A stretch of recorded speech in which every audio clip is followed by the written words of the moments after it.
All right, we're building these slab concrete benches. Slabs all wood we milled ourselves, and then the concrete we're pouring. It's a beautiful project. I'm gonna give you the run through on the concrete. Starting with Quickrete, commercial grade, crack resistant concrete. These are 50-pound bags. They take about 2 liters of water. It is a hot day. Mixing it up in the wheelbarrow with a shovel. Pretty good consistency, good sump there. And then here are our silicone molds. We do have our anchor bolts in before we pour. And then we have a mold release right here, or form release.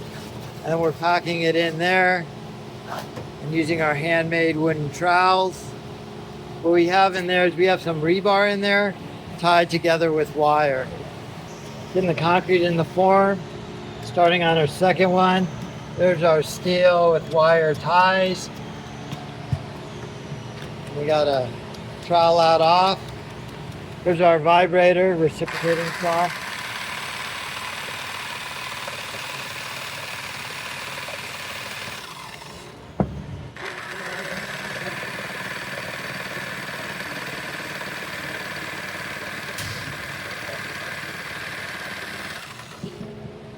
All right, beautiful.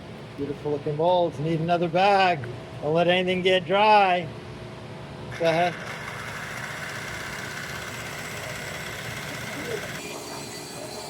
There's a pretty good float and pour, vibrating. This one's getting filled in with the rebar. A couple of cleaning touches on the dry ones here. Using a grinder to clean up where it broke out of the mold. Actually, I really like these silicone molds a lot. They're working out well.